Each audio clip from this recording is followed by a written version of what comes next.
It's such a somber day, and yet such a festive one. This is the 10th month, the 7th day. October 7th is a day that will always be remembered among God's people. This terrible, bloodthirsty, savage attack that was perpetrated on Israel by Muslims 2 years ago today. And yet, there is always hope. And Yahowah is providing that hope for his people by way of Sukah, a time that we live together and we return back to the conditions experienced during the Garden of Eden. And so today, the 7th day of October 2025, here in the Virgin Islands, it is 4:40 in the afternoon, which means that within about an hour and 20 minutes, the sun will have set and it will be Sukah. Now, I understand that Israel is 7 hours ahead of us, and you are well into the beginning of this celebration. I hope for your sake that you're not hanging out in tents or in booths, because that is not the intent. The only place that a tent is mentioned, commiserate with the Miqraey, is in conjunction with Passover, and that is in the beginning of the year. Now, the entire message of Sukah is actually singular. And we know this because all we have to do is do what I have done for the last 24 years. I really am surprised that it is not done by anyone else.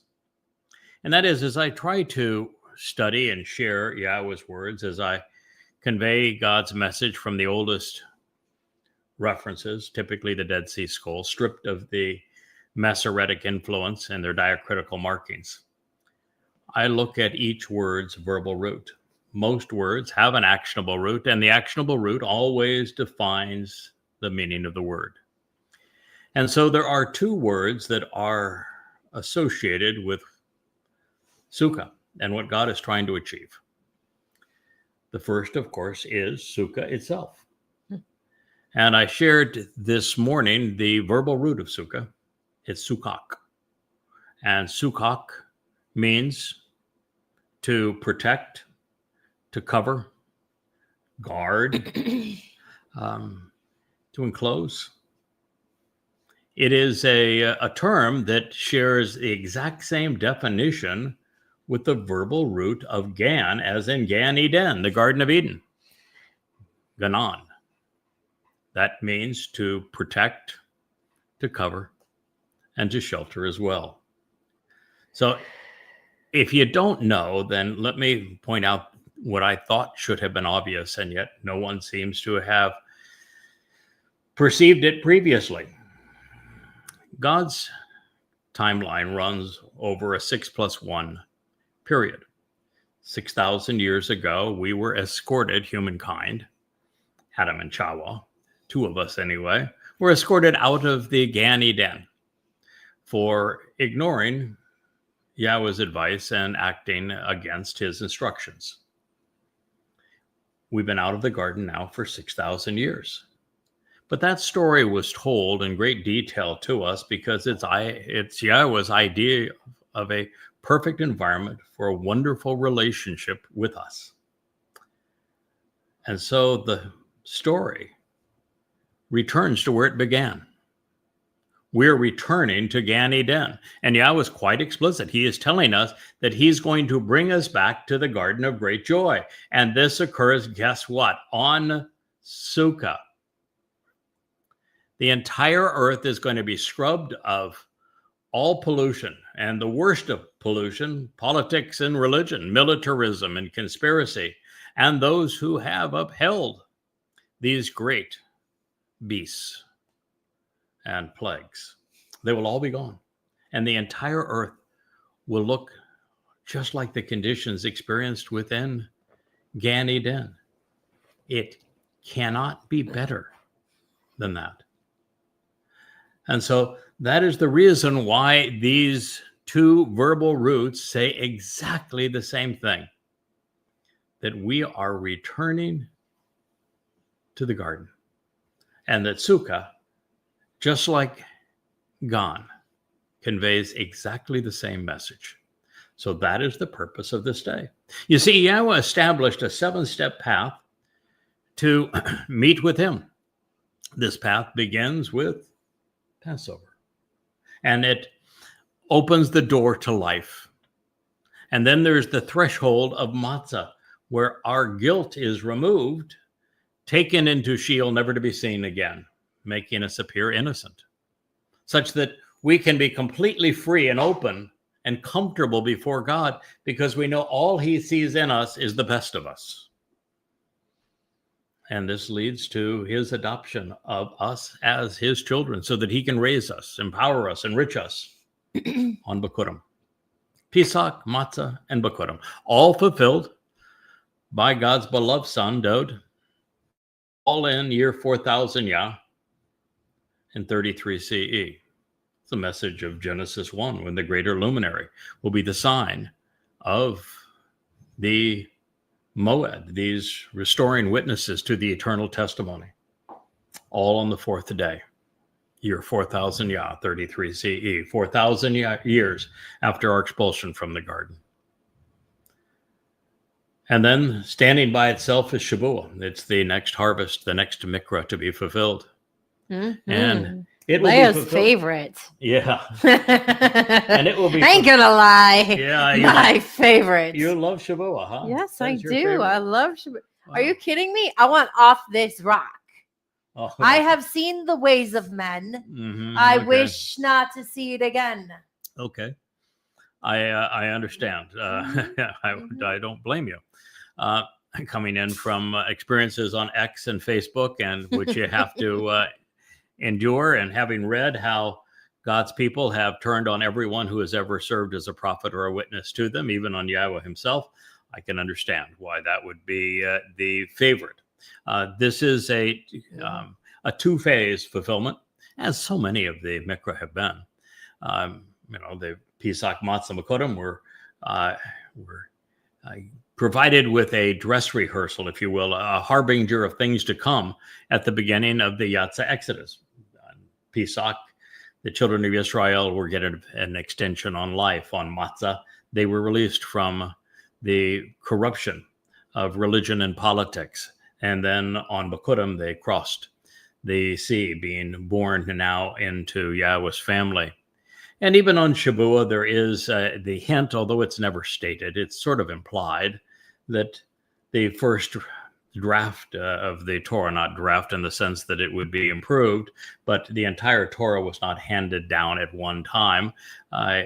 Yahweh provided the insights in history, the things that had happened during creation, during the Garden of Eden, during the flood, during his very long narrative regarding the formation of the covenant with Abraham and Sarah. And so all of that was given, and then the birth of the children of Yisrael, all of that was given to Moshe for him to write down very early on, along with the 10 statements that were engaged in stone. But from that point on, the children of Israel lived the Torah experience.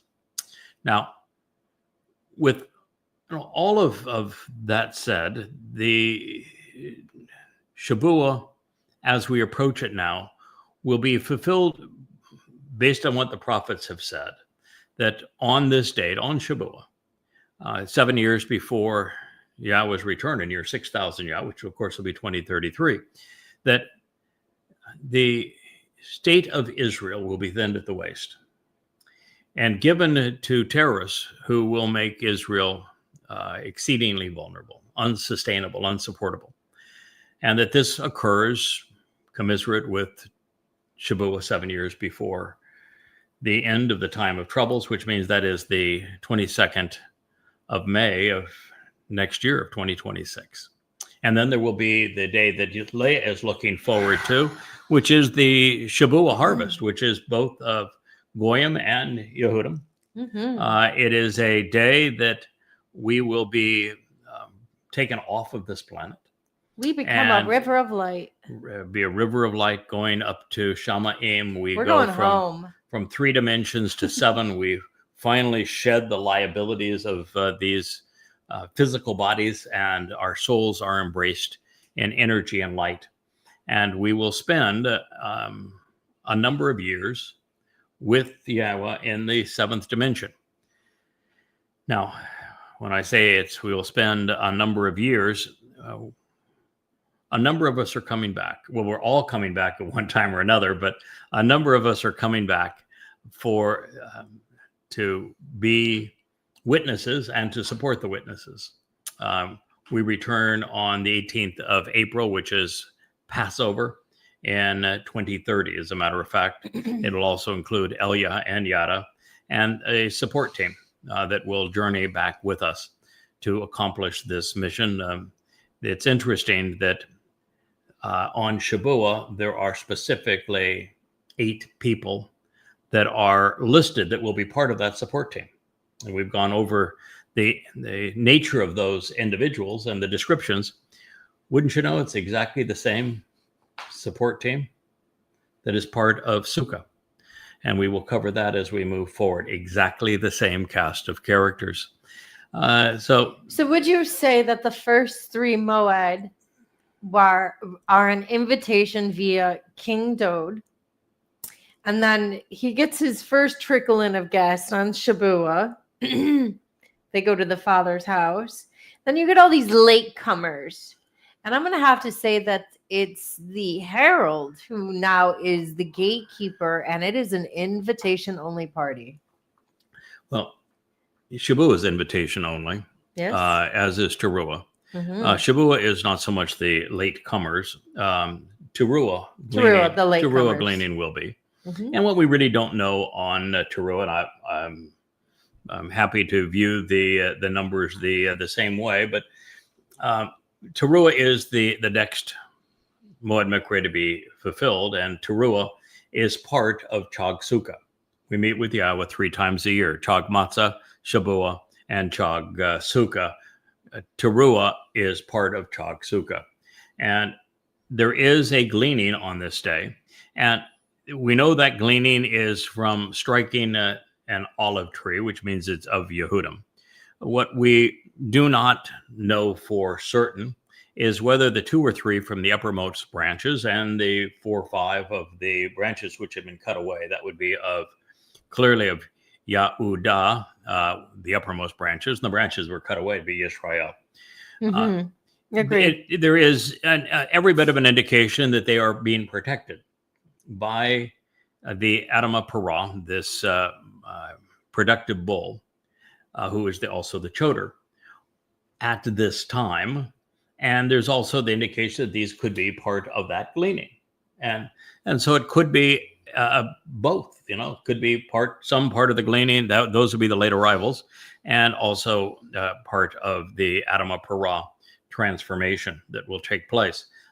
And this is going to be the greatest show on earth. That we've gone over Teruah in our previous programs, but there is no day where more things transpire than on this one, and many of them supernatural. This brings us to on this path that we can walk to God, brings us to Yom Kippurim, which is the day of reconciliation. That's the great homecoming. And the whole purpose of the sacrifice of the Adamah Parah on Teruah is to prepare this, what God refers to really as an adulterous woman. It's Yisrael, not as a woman who has been involved in sexual impropriety. No, she is involved in religious impropriety. And she is the one who is being brought to Israel at this time as that final remnant to be cleansed. And we're going to hear about her just in a moment here, in fact, in a second. And it is during that 10 days that she is being prepared to meet Yahowah, because the last time that Israel met with Yahowah, it was a disaster, and we don't want that to happen again. Then the final step is we re-enter the garden as the earth is transformed on Sukah. That is the message of this day. That is the intent of this path that Yahweh has provided to him. So Yahshua, which was the prophet we were considering in the entire previous program, we're going to begin with him again. He is the most prolific and revealing of all of Yahweh's Nabi prophets. And he set the stage once again, a second time, for Sukah, this time not in the first chapter, but in the fourth chapter, explaining its timing and purpose. Then in that day, he's speaking of a day that is 8 years from now. 7 women, belligerent and stubborn, a bit harsh and overpowering, hard-pressed, unwilling to learn, seeking fortification and restoration, will demonstrate their resolve to prevail. So there are going to be 7 women, Jewish women. They're going to be Jewish in the sense that they're stubborn and they're harsh. They're a bit aggressive. But these will still be willing to learn. They're going to be pressed to a point that they're going to actually seek restoration. They're going to demonstrate a resolve to prevail. Yeah. It is chazak. It is a term that is used by Yahweh multiple times in reference to the previous Yatzah, Exodus, where Yahweh said that he brought them by a strong and firm hand, firm resolve into Jerusalem. So this is the last remnant of the children of Yisrael, and they are still a bit chazak. Big surprise there. Not. And they're going to be there with one man. Oh, boy. A single man. Who is going to reproach. Poor you, 7 women. And as that man approaches, they're going to say, shout, we will eat our bread. We will eat our bread. And we will wear our clothes. What in the world do you think they're talking about? Who are these women? Who is this man? I wouldn't have known until, quite recently. Yeah, no, that's, yeah. I'm the man. Yeah. The women represent this mortal remnant of Yisrael who still have lots of Israel in them, but they're open, finally, to grasping a outstretched hand and resolving their issue. And they're finally ready to be nourished, to eat the bread. There have been to the point that just as during the Exodus, when Yahweh told Moshe, I'm going to give your gang down there 3 days. Get your clothes all clean, I want you to look presentable, get your mind in the right spot. Then I'm going to come down and I'm going to talk to them. And, it was a disaster then. But now they're saying, we're ready to eat. We're ready to eat our bread. We're ready to wear our clothes. We're ready for all this. And they're expecting a lot of this fellow. And they should, because it's been, 24 years that we have worked up to the point where we understand who he is, because he gets more prophetic ink than almost anyone in God's story. And, he is in Yahshua. He is Yahshua 63. He's the man who comes from Edom. He's the man who appeared in 2 Samuel 6 as Obed Edom from the wine press. He's the same exact fella. And he is returned. He is here for this purpose. Nevertheless, let us be called by your name. Wow. Well, my name is Yada. My name is also Crag, which means this is the fiery crag where Yahweh's light once appeared to God's people. I am the Nakri, the observant foreigner that Yahweh encouraged his people to listen. I am the Parah, this productive bull that can heal God's people. I am Dowd's Bashar. I am the lesser luminary that reflects the sun's brilliance. And my name is conveyed through all of the books that I have written that we will be sharing. It's Yahowah. Let us be called by your name. Let us be summoned. Let us be called out. Let us be designated by your reputation, by your designation, which, by the way, fills the prophets. As I've said, I don't know if I have found at this point 500 or 600, and we're as prolific as they are. It's probably well over. Do you not get the double meaning here? To know Yahweh. They desired to know Yahweh. They're like, get out of my way. I want to know Yahweh. Yeah, we are. Yeah, that's what it means. Let us be called by your name. Yeah. With it upon us, so as to transfer and withdraw our reproach and contempt. The whole purpose of the sacrifice of the Adamah Parah on this day is to do as Numbers 19 and Numbers 5 explain. It is to remove the reproach and contempt, our taunting insults and blasphemous slurs, our harmful statements and lowly status. You see, the entire remnant of Yisrael that is brought here at this moment, now 15 days before the celebration of Sukah, they have been brought from all over the world. They were brought here because they weren't so religious or so political or so obstinate that they couldn't be reached. They were, as Yahowah describes in Numbers 15, which is so essential to this moment, where he said that the bull can resolve the issues of omission, not commission. Only Dowd's trip to Sheol is capable of resolving errors, mistakes of commission. And the difference really is, have you been misled or are you misleading? Are you a rabbi? Are you someone who has been influenced by the rabbis? And therefore, the reproach and contempt of these people can be resolved so that they can witness the return of Yahowah and enjoy the celebration of Sukah as everyone returns to Eden. That is what is being described here. Now, in this day, which is his day, living vegetation will sprout and thrive, branching out and growing, Shamak. Now, there are two insights already here.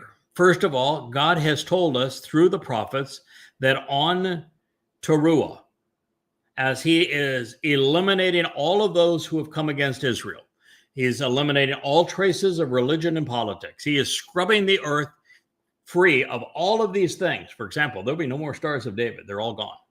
There will be, because they aren't stars of David, they're stars of Bar Kokhba. There'll be no more crosses. There'll be no crescent moons. There'll be no military hardware left. None of that stuff. So your goddamn Roman eagles. There won't be a single church, a single cathedral, a single mosque, or a synagogue anywhere to be found. They're all gone. There won't be a single tank, a drone, a missile. What a none lovely of that day stuff, that'll be. Nor any one of the operators of those things or anyone that has come to harm Israel. There won't be a single anti-Semite left on the planet. And so God is bringing these people back into Israel. Now, what's interesting is also we are told, I believe it's also in Numbers 15, that, no, actually it's not. It's in Numbers 5, that God says that the men have been so bad that to some extent he has to give some slack to the women. That he can't judge the women this as harshly as he is going to judge the men, because the men were the perpetrators of Judaism.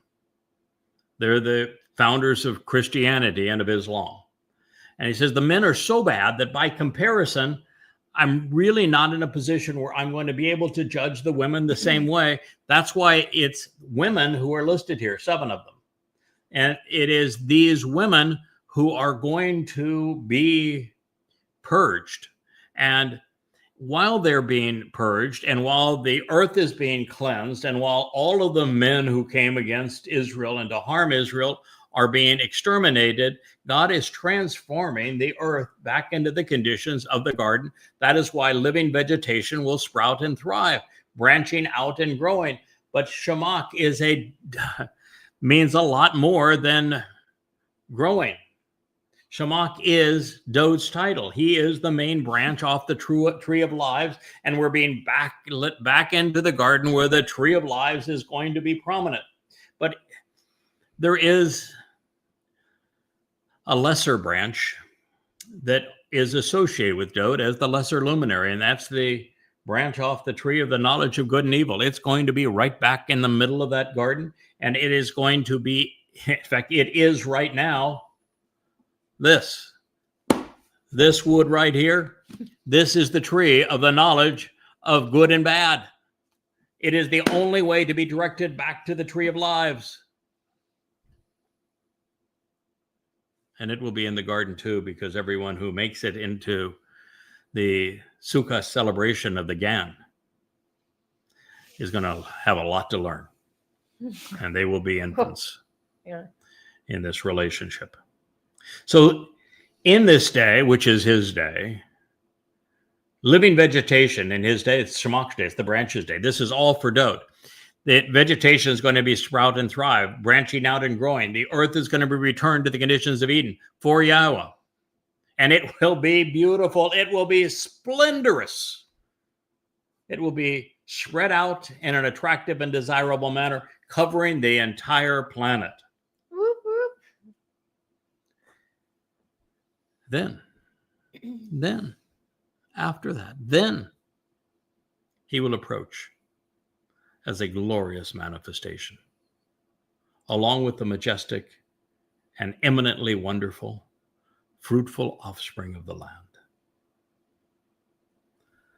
This is Yahweh and Dowd. They return following all of this transformative work that is being accomplished on Teruah to make Kippurim, the day of reconciliations, the great homecoming, the family reunion, all possible so that we are prepared now as a family to enter Sukah. But even more than that, the Chuppah that is associated just tangentially with the Sukah and is described here in this prophecy. It is presented as a wedding tent, is it not? A wedding pavilion? Yes, it is. Ah. The Chuppah? It's a wedding tent. Is there a wedding going on here? There might be. Numbers 5. Mm-hmm.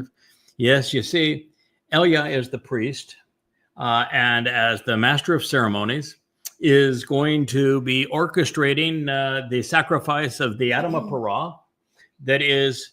I still have a bone to pick. 3 days to put a wedding together. I know. Well, preparing, we actually you'll have all eternity, because you're going to be in a timeful place for a respite. All right, so it is this Numbers 5 woman who is going to be presented as the bride to Dowd when he returns. You know, so many people have this conniption fit over Hosea's divorce, having no clue as to what the basis of the divorce that Yahweh declares in Hosea. And if they had read the damn thing, it's mostly Twistians and Messianics that get themselves twisted up on this. They said, God can't remarry that, so his divorce is not Torah. So he can't do that. Come on, think. First of all, you're promoting a religion when you're doing that. What is it why is it that Yahweh is divorcing himself of Yisrael? What did he ask Hosea to do? Think your way through this. He asked Hosea to marry a what? A prostitute. Yeah. Religious prostitute. And so that's the reason Israel is being divorced. So if you are religious, you are Christian, you're a Messianic, you are practicing Judaism, I don't care what religion it is, you're toast. You're done right there. It's the reason for the divorce.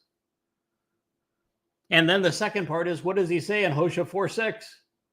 Not only are my people destroyed for lack of knowing not faith for knowing, but he says, I will forget your children because you have forgotten my Torah. Yeah, and my name. And so if you are not Torah observant, you are not among those that Yahweh is going to accept as his children. Let's face it, But- Yahud, you are Talmud observant. Yes. So now let's get down to the chase. The wedding isn't Yahweh. No. He acknowledges that the children of Israel be his children again. Daddy wants to marry off his son. Daddy is marrying off his son. That's right, kids. That is exactly right. Because Get on board. his first wife, she was a bitch. She really was. And Yeah, I would not remarry that woman. Micah is This is a whole new girl. Micah represents some people that I know today, and she's headed to Sheol. So no, Dowd needs a wife. Yeah, he does.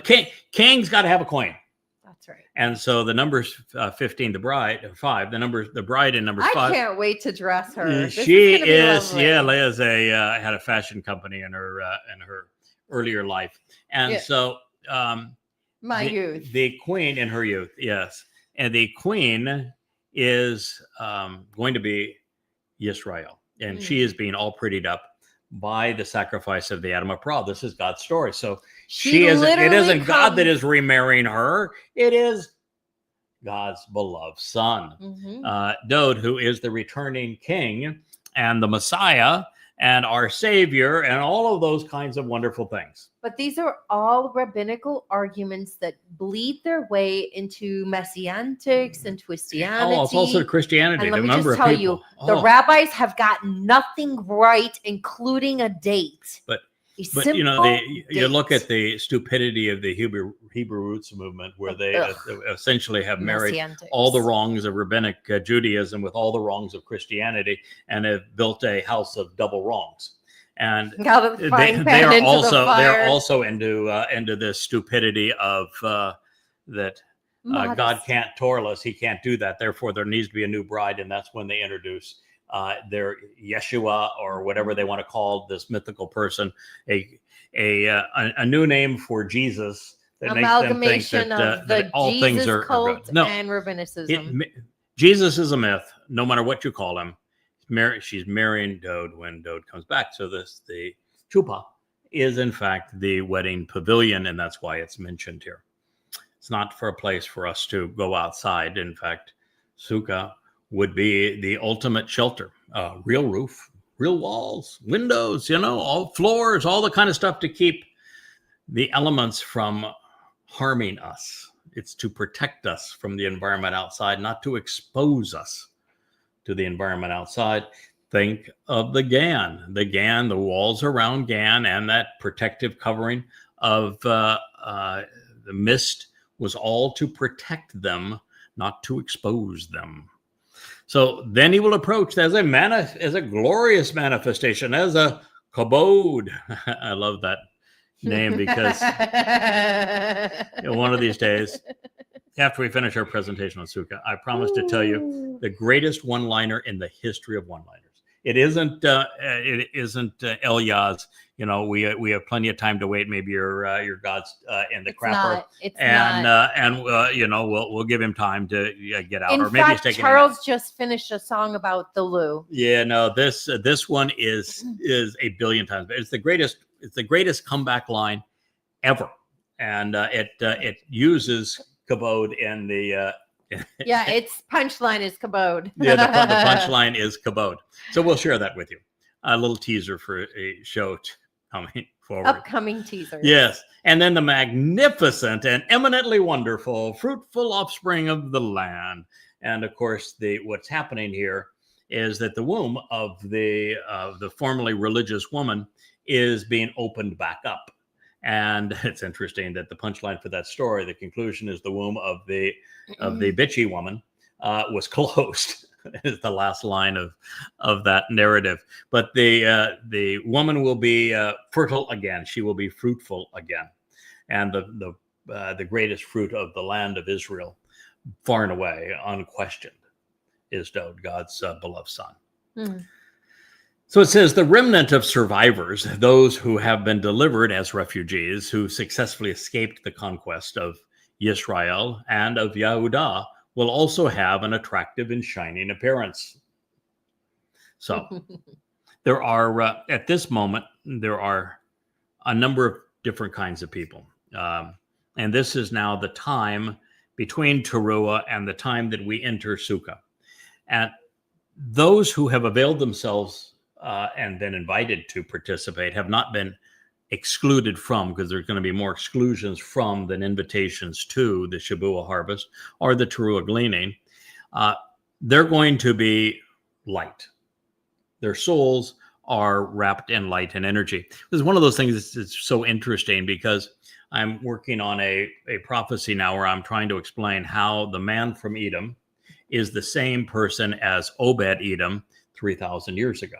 Mm-hmm. That Obed Edom from the wine press, which is the one doing the work of Edom, and the man from Edom who saves many in Yeshaya 63, it's the same fellow. Been telling you that for months. And not only is the same fellow, so you're dealing with the fact that most people are comfortable with the idea of a prophet or witness for Yahowah from long ago being brought forward in time as a prophet and reporting what they have seen in the past. But they're not comfortable with somebody that is born later, going back in the past and performing a role in the time prior. How do you know that this is no? So what everyone misses here is this. What I just did is irrelevant. As a matter of fact, what I just did doesn't actually exist. Nothing touched. When I just clapped my hands, nothing touched. Matters is essentially organized energy, and it's mostly not there. It's only the resistant forces of the in the atoms that make that sound and make it sound like there's something that's solid there. Nothing solid there. It's nothing but organized energy. And Yahowah is a being that is comprised, the best we can tell, the best he can tell us, something we can relate to, is energy and light.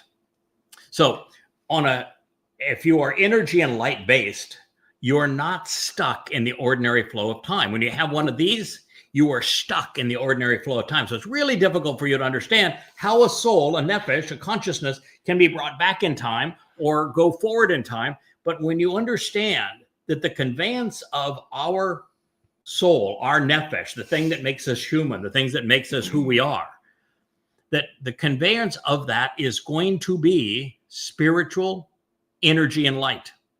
And as energy and light, God and we can maneuver in time. And so going back in time, going forward in time, all the same. So they happen just to be the same individual. Anyway, so we're reading this, and it says the remnant of survivors of Yisrael and Yehudah will have an attractive and shining appearance. So you'll have the children of the covenant who are going to be essentially light. We can transform any portion of the light energy we want to and assume physical bodies when it's handy to have one. You know, if you want to go down and blow bubbles with fish, you swim in the ocean, you'll be able to do that. If you want to have a meal and sing a song, you're going to be able to do that. But if you want to explore the universe, then you got to shed your physical body and you can go do that. So you'll have that ability. You'll be a shining appearance. Now, you got to understand basic physics to understand this. Of course. But the next thing is that the second group of people representing Yisrael and Yehudah are going to be super mortals. They're still going to be mortal, but mortals with lives that are capable of going to 1,000 years. And they will still have the capacity to accept the terms and conditions of the covenant and accept what Dowd did on Pesach, Matzah, and Bikurim and become energy-based, eternal children of Yahowah. But for right now, they're back reconciled, but their apparel is talking about, we're ready to wear our clothes. We're ready for all this. We're ready to make, thrive in your name. And that name being Yada, to know, to be familiar with. They are going to glow. They are. It's just going to have a glow Twinkle, to them. twinkle, little stars. It's not just going to be that their clothing is pretty. They're going to glow, and they're going to have this radiance to them. So our past in Eden will be the same as our future during this celebration of Sukah. The Yahweh's word remains consistent. God will be surrounded by those he perceives as beautiful, and part of his radiant energy will be shared. And when beauty is analyzed, the more symmetry, the more attractive someone is perceived to be. Balance is often essential to being fair, as is it is to be living and productive and participating in an enjoyable life. Now, in this light, splendor is a manifestation of order. Ugliness is a product of disorder. The former is the result of light's eternal nature, while the latter is a reflection of the loss of order through thermodynamics of aging in the material realm. Ugliness is brought to bear by the corruptive nature of being wrong. Beauty is a reflection of Yahweh's perfect light. Now, Shamak here, as I have shared, is used to describe the singular and important branch, and thus is symbolic of Dowd David. But it's also symbolic of him representing the tree of lives. And it is Dowd as this tree of lives needs to have the lesser luminary, his herald, serve as the tree of knowledge of good and evil, so that people are informed as to how to capitalize upon that tree of lives. Then it will come to pass that he who remains in Zion, with the remnant spared in Jerusalem, will be called set apart. For all who approach him will be written and inscribed in the book, in this book of lives, in Jerusalem, which is the source from which guidance and teaching regarding reconciliation flow. As we like to say, there's a lot to unpack here as well. All right, so it's going to occur in the future. This is 8 years from now, that there will be a remnant, a sharar, who is brought into Jerusalem. Some are going to be called into Jerusalem because of the witness of Elia and Yada over 3.5 years. And others will be brought via that white chariot from all around the world. And in Jerusalem, most are going to be gathered in and around Zion, which is that ridge line between where Dowd's home was in the city of Dowd, at the bottom of Mount Moriah, up to the top where the Temple Mount is, and where God's home for his name is going to, and home for his covenant family is going to be reestablished. The Sion represents the signs that explain the route between those two places, which is the path of the Moed Miqraey, beginning with Pesach, Matzah, Bikurim, which Dowd fulfilled, leading to these last three, Teruah, and Sukah at the top. So everyone who is part of this remnant in Zion, this group of Israelites who have been brought in from around the world and who were there to witness this event, and who have now been purged by the sacrifice of the Adamah Parah, this remnant in Jerusalem, which is the place of reconciliation, are going to finally be called set apart. You know what's interesting? I was listening to another numbskull rabbi talk about the Zohar, and he said the Zohar teaches about the oneness of us all. We're just all one, and God, I hope not. And just all together. And you say, God, you idiot! Yahweh uses Kodesh throughout to say, if you're going to be with him, you're going to be set apart. Rather than common, rather than unified with the world, you're going to be set apart from the world, set apart unto him, set apart from the world. And so all of these people will finally be uncommon. I don't know. Rabbis are pretty common. Oh, no. So they'll be uncommon. You know, Religion in i.e. they Israel, won't be there. religion in Israel and politics in Israel are common. Religion and politics Very around the world are common. cliche. Anti-Semitism today is common. If you're going to be with Yahowah, you have to be Kodesh, unique, different, uncommon, separated. And so everybody who remains are going to have one thing in common. I pride myself on being different. Yeah. I hear I'm an acquired taste. You are. You are indeed. So they're going to be called out and named, set apart, Kodesh. Finally. Because everything that is valuable to Yahowah is set apart. For all who approach him will be written and described in the book of lives. Now, it doesn't say the book of life, singular. It's Chayim. Lives. Chay would be life, plural. and Chayim would be plural. Why? Because they're in a position to live two lives. There are three individuals that get three of them. And don't be jealous and say, oh, how can I get be one of those people that get three lives? Two is perfect. Yeah.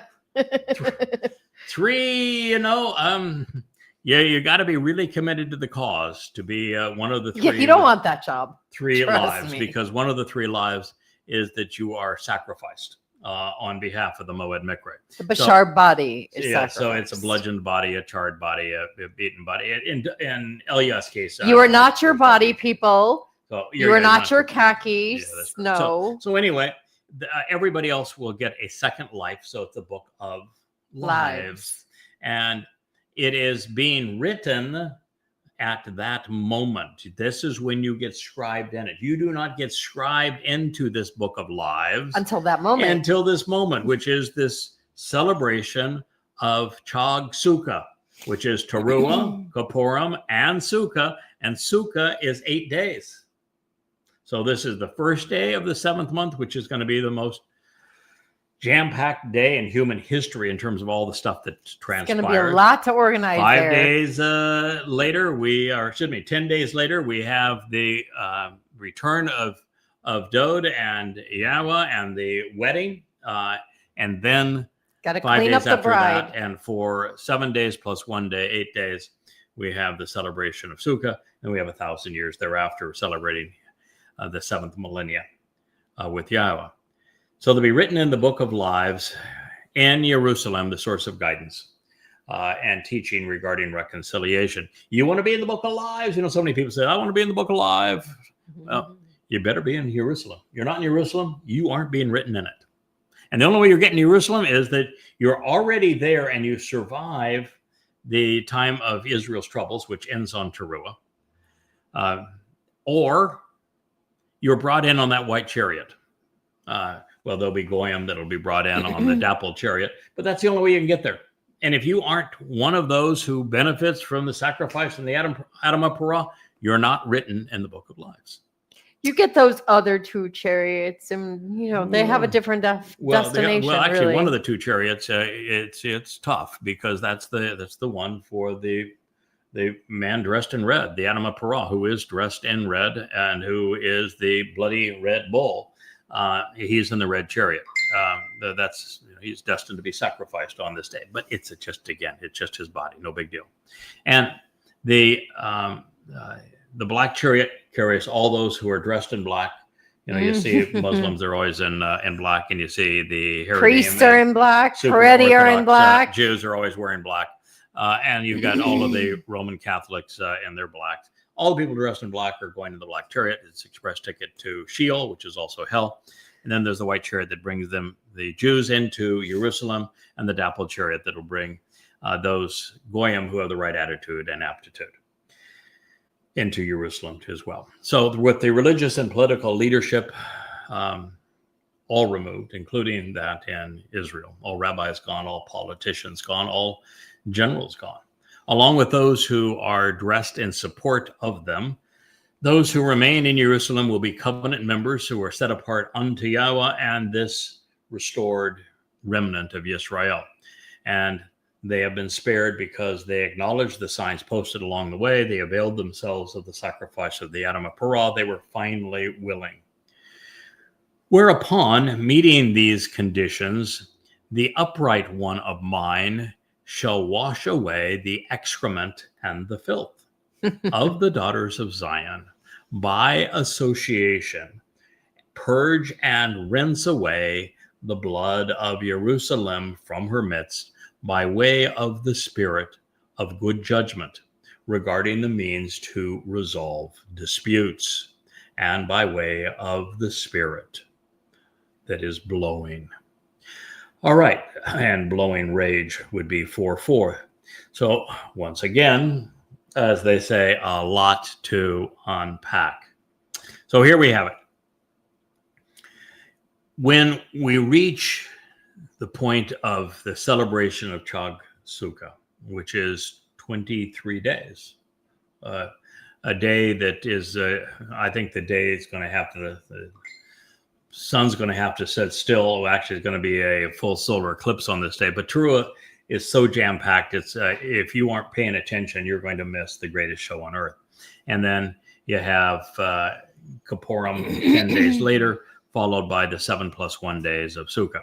So the conditions that are going to be here, there's going to be an Edom, an upright one, somebody who is going to stand upright in the standing in the place midst of Yisrael to get all of this accomplished. Mm-hmm.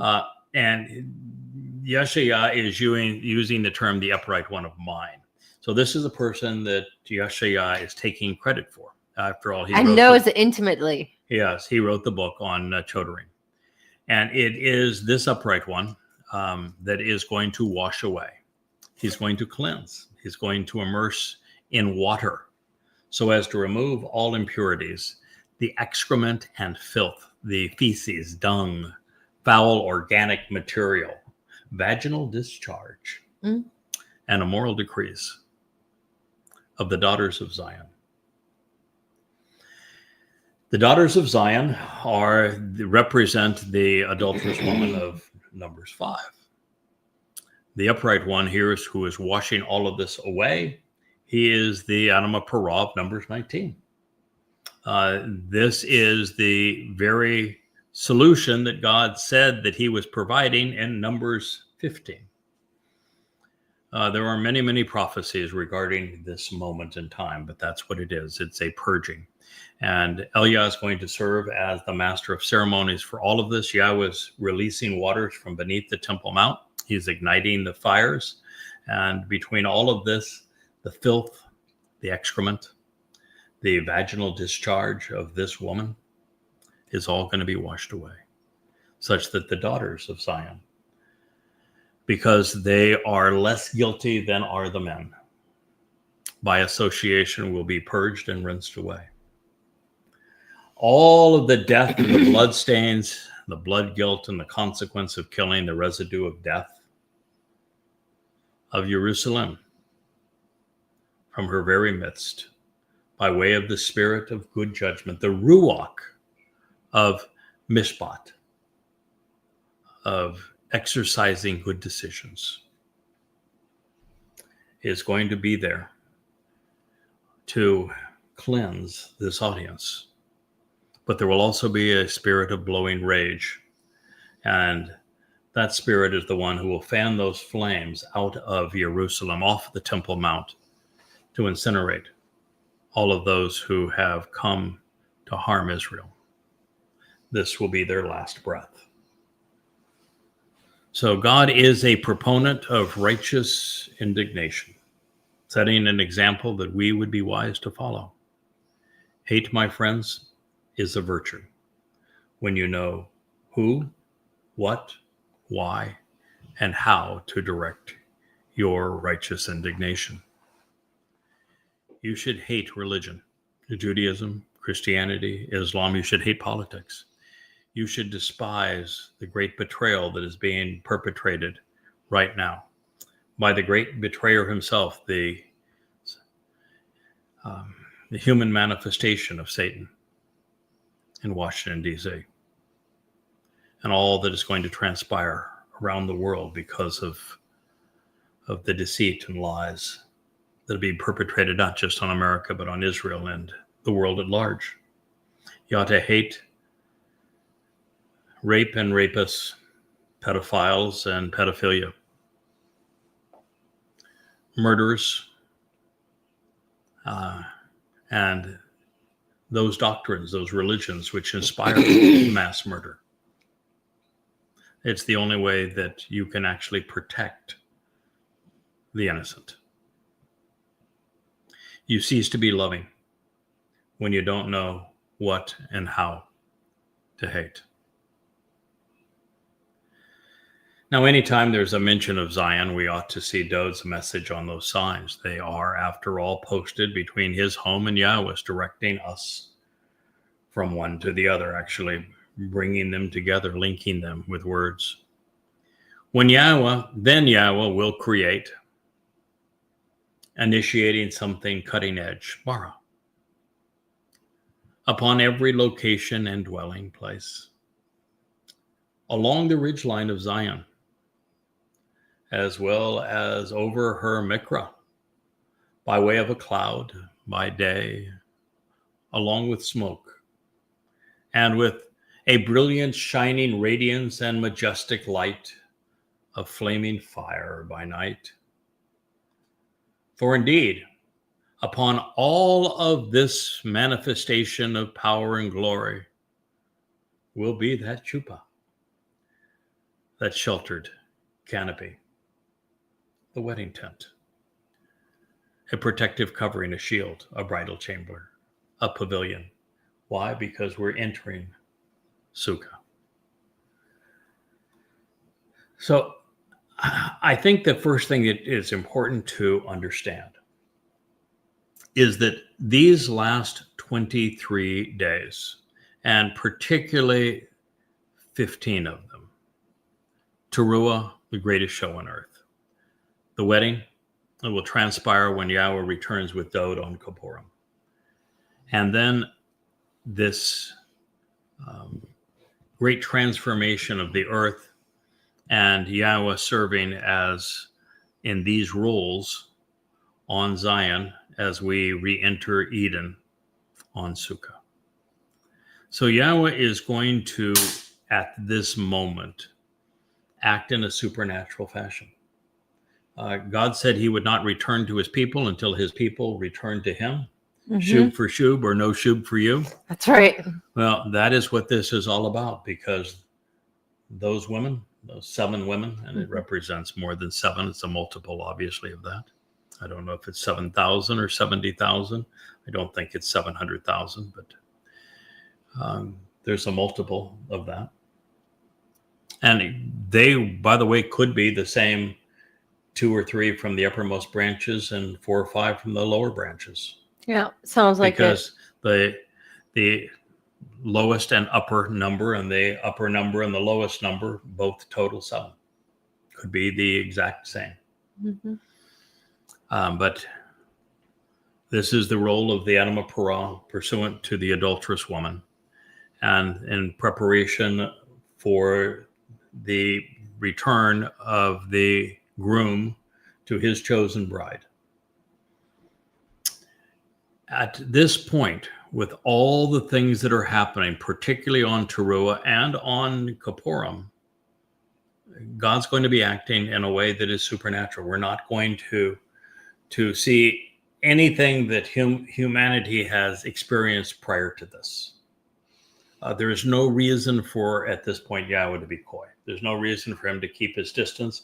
He said he would return. When his people return to him, they're going to return to him at this moment. And so, a moment sooner, it wouldn't have been worth it. So it's going to be a lot of recreation. Bara is the word that Yahowah used to, and he created the heavens and the earth. Yes, it is. This is what this is. He's going to create. He's going to initiate something cutting edge. Cutting edge. And upon every location and dwelling place along the ridgeline of Zion. Zion, Mount Moriah, is now the center of the world. This planet has a focus. This planet has a destination. This planet has a home. Capital Earth, Zion. Jerusalem, yeah. These signs posted along the way. And this is where God's going to create the most magnificent environment we have ever seen. I have seen it in my mind's eye. I'm perhaps not doing it justice, but what I have seen is I have seen for a long time the waters that are emerging from the Temple Mount, and how this water feature is going to cascade all around Moriah and Zion, and how these beautiful signs are going to illuminate this path, and how over these waters as they dance to the Dead Sea, bringing it back to life on one side, and the Mediterranean Sea on the other, some cascading waterfalls. There's just going to be a bridge of light that goes over this water feature and takes us up to the new home for Yahweh's name, the covenant home. And I see that home actually being built out of light. I see it just being rainbow-esque in terms of colors. Just this gorgeous home, a residence for the covenant family, all illuminated with all the water and the fires that God ignited through those waters. And this is fire and water, fountains of water illuminated by fire, and this dancing fire and these cascading water features are going to be so brilliant and so joyous and so alluring. And Leia's going to need her shades. Yeah, and part of it too, Leia, is going to be to convey the metaphor of water and fire. Water is the ultimate solvent to clean us. Water is the source of life so that we can grow. It quenches our thirst and enables us to grow and cleans us. And fire is that which transforms us. It takes organic material and transforms organic material into energy and light. And so he is showing us the very tools that he is using to prepare us to live in his company as his sons and daughters. And it's all being shown on these signs and explained along the way. And here we are. It's just going to be the most awesome sight in the world. And the reason he used Miqraey in the middle of this is that there are 7 of them. And this is the one that fulfills them all. And his son fulfilled the first 3, Pesach, Matzah, and Bikurim, which enable our participation in the covenant and to be immortal and perfected and to be adopted into God's family, enriched and empowered.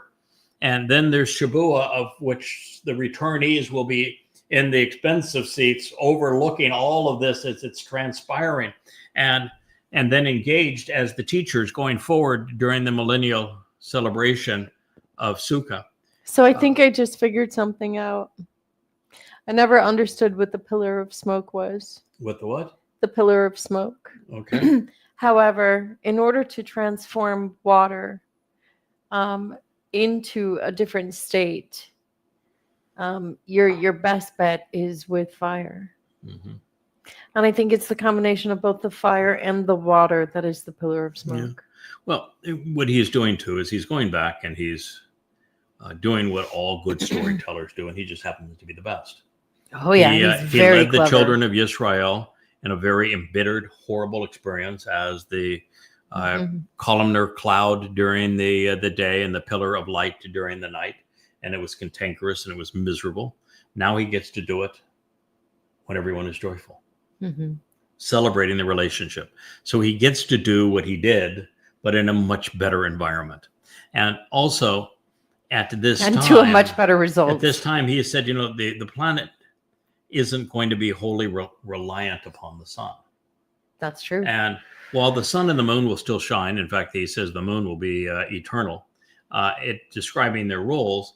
And it also says that the very throne, the seat of honor of Dowd, will be as brilliant as the sun. So there's a lot of things going on atmospherically at this point to recreate the conditions of Eden and this idyllic environment for us to live. And so he is also saying, I'm going to provide that the cloud by day, that again is a source of protection for all of us from any form of radiation, any form of catastrophe that might otherwise strike the planet. And that column of light is to illuminate our path, to be there in our midst, for us to be able to see the very presence of God. All of God still, as a 7-dimensional being, can't fit into our planet or our universe, but he can project himself, and that this is the way that he is projecting himself, by way of this cloud by day and along with smoke. Now, the reason for the smoke now is that it is the smoke that will be billowing to the heavens of the sacrifice of the Adamah Parah that God doesn't want anyone to forget. The sacrifice of the Adamah Parah to transform his people such that he can celebrate this moment and his son can marry his bride and we can all go into Eden as a happy family is such a big deal to God. You're essentially playing matchmaker. That he is going to show not only the waters that he released from the Temple Mount. He is not going to show only the fire that purged his people and incinerated all those who were coming after them, but also that fire and those waters that prepared the mortal remnant of Yisrael for this moment. And it is that fire underneath the carcass of the Adamah Parah with the wood that has been laid there is going to create smoke. And the smoke is important. We're going to light again in just a matter of moments our fire out there again tonight.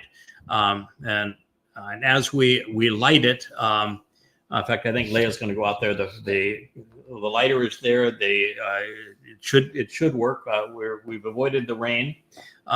So as God lights this fire underneath the Adamah Parah, there's going to be smoke, and that smoke and that ash is part of what was mixed to be consumed by the religiousness of the women, so that God can determine who of them are trustworthy and can go forward into the garden, and who can be trusted at this time. It is whose womb will be opened up to be fruitful during this time of 1,000-year celebration. And so it's going to be a beautiful, shining residence and a majestic light, a flaming fire, blazing flames by night, the warmth. And one of the things I was going to say is we lit this fire for Kippurim, and we're lighting it again. We've got 8 days to celebrate now on Sukah. The thing that I had forgotten, because I hadn't been exposed to a fire for a very, very long time, is that fire is not only is the sound of it exciting. I just love that crackle and the flames. Not only is the fire warming and enlightening, and I love that part of it. It's kind of like a dancing light. But the aroma of the smoke is just, it's so enjoyable. And so all of those things, that lovely aroma that Yahowah loves of the fire as well. So he has the same perception of fire that I've just shared with you. For indeed, upon all of this manifestation of power and glory will be a sheltering canopy. So God's going to provide, just as there was for Eden, a canopy as a shelter for all of us. He's going to also provide a chuppah for the beginning of Sukah, because there's very strict instructions that Yahowah has laid out that are presented in Devarim, when God is saying that Miriam, for claiming that she too speaks for God, representing the rabbis and their Talmud, is forever divorced and will never be part of anything to do with God or this family, because she spoke over God's chosen implement. We're also told at that time that when the groom is married, he gets a year off and from his normal duties. And so Dowd's going to enjoy this first year. And so this canopy, this chuppah, is for his son's honeymoon. And Leah loves to show the pictures of a chuppah with a very handsome young Dowd and a beautiful bride, because this is what the Father, our Father, Yahowah, is committed to achieving. Did you find the lighter? Oh, you got it. Already got it lit. Okay. Did it go out? I don't see the fire, but it is lit. And you found the lighter was on the countertop. Okay. It's very, very damp out there, so it's going to be a little bit more of a challenge to get this fire going, but we hope that it all works this evening. So indeed, this is the Chuppah, and it is not for us to go hide out into the wilderness and to be exposed to the elements. This Chuppah is for his son. It's the wedding tent where he is wed to the ultimate bride. And it's just a beautiful picture, is it not, of Sukah and what it really represents. So in the Mizmor Psalms, we also discover something that will be important for us to consider. And we will return to this story and consider what Dowd had to say about this moment and what was written about him. Because, well, God's story and what his intent is for this day is so marvelous. Imagine 1,000 years where we get to go back to the conditions experienced in Eden, but with such knowledge and purpose and as God's beloved children, and knowing that all along the way we had the opportunity to contribute to his family, and that their Father is pleased with what we have achieved. There with our brothers and sisters, it's going to be an exceedingly happily ever after moment. So I want to thank you for listening. I think we have Rich coming back now. That the fire is going. We'll go ahead and just turn on that camera, and we'll let that camera run for a while, and then we'll come back and turn it off. We're not going to attempt to have a narrative out there this time, but what I spoke of the last time, I will just introduce this fire to you once again. During Sukah, Yahowah specifically asks us to do the same thing that he did on Kippurim, which is the same thing he has asked throughout the Moed Miqraey, for us to approach him by coming near this feminine manifestation of the fire. And what he is saying here is that for us to benefit from the covenant and for us to become his children, we need to be transformed so that rather than our souls being harnessed to material bodies, which are so limited and that keep us here on this rock and degenerate over time and have so little power, that he wants the carrier of our souls to become light and energy.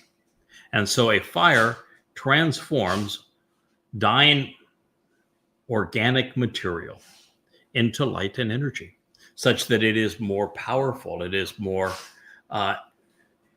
eternal, it is uplifting, it is empowering, very much on the lines of E equals MC squared, where energy is the equivalent of matter times the square of the speed of light.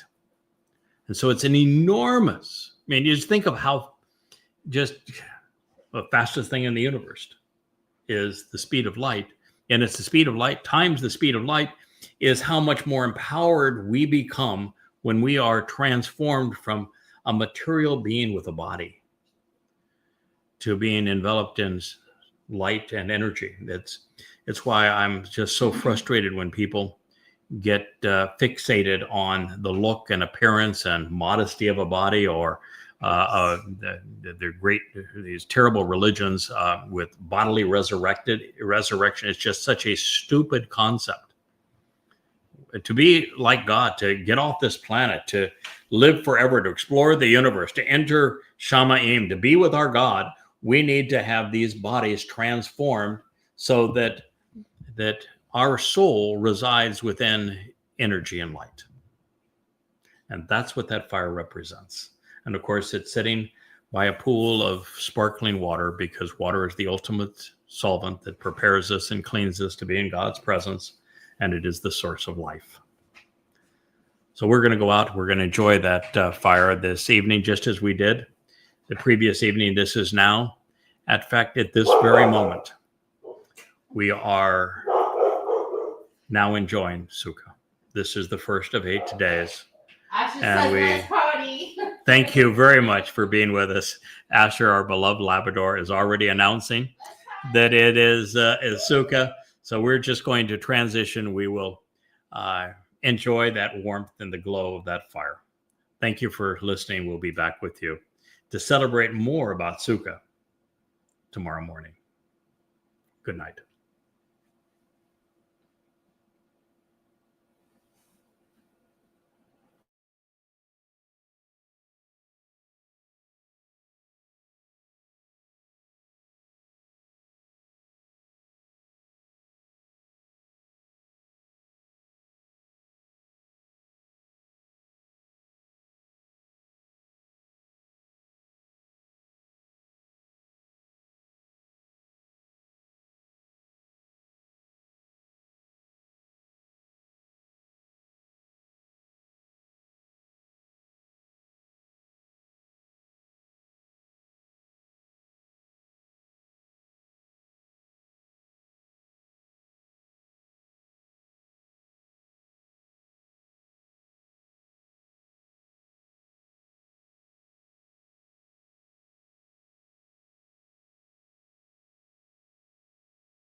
Shalom, my family.